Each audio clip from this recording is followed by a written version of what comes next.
স্বপ্নযোগে যদি আপনি ডিম খেয়ে থাকেন তাহলে আপনার কি বিপদ আসতে পারে। আশা করি সেই বিপদটা যদি আপনি জানতে চান আমার এই ভিডিওটা শেষ পর্যন্ত অবশ্যই আপনি দেখবেন।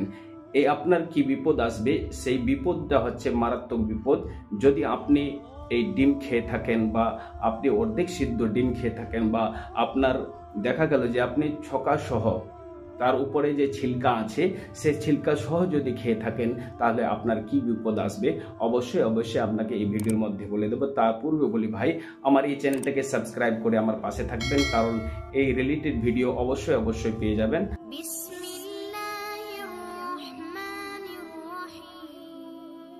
আপনি যদি স্বপ্নযোগে ডিম খেয়ে থাকেন, যে ডিম আপনাকে দেখানো হচ্ছে এই ডিম যদি আপনি খেয়ে থাকেন তাহলে আপনি যখনই এই ডিমকে স্বপ্নযোগে খেয়ে থাকবেন তো ভেবে নেবেন আপনি যে কাজের মধ্যে লিপ্ত হয়েছেন আপনি পেরেশানির মধ্যে থাকবেন এবং দুঃখ কষ্টতে আপনার মাল উপার্জন হবে।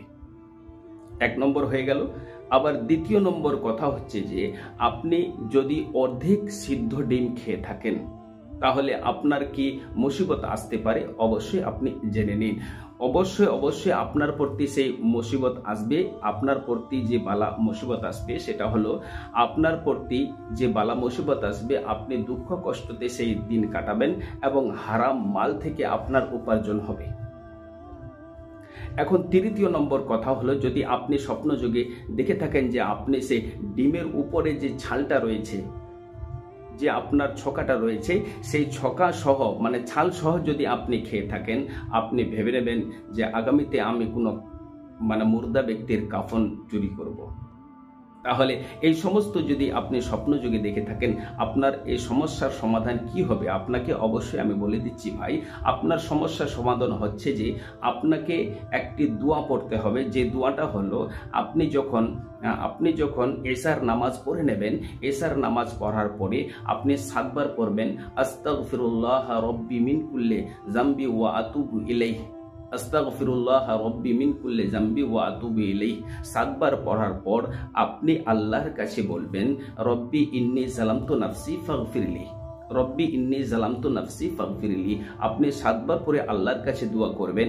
ইনশাআল্লাহুল আজিজ আপনার পরে যতই বালা মুসিবত এসে থাকুক না কেন আশা করি আপনার সমস্ত বালা মুসিবত দূরে চলে যাবে। আমার ভাই বন্ধুরা, আশা করি আপনারা এই ভিডিওটা বুঝতে পেরেছেন।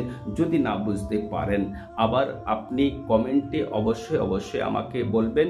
আর আপনি দয়া করে 1 বার হোক 2 বার হোক আপনি আমিন লিখে আমাকে জানাবেন। আল্লাহর কাছে যদি কবুল হয়ে যায় আশা করি আপনার আমিন যদি কবুল হয়ে যায় আমার এই বলাটাও ধন্য হবে এবং আপনার আমলটাও ধন্য হবে। তাই দয়া করে আমার এই চ্যানেলটাকে সাবস্ক্রাইব করে আমার পাশে থাকবেন। ফি আমানিল্লাহ, খুদা হাফিজ। আসসালামু আলাইকুম ওয়া রাহমাতুল্লাহি ওয়া বারাকাতুহু।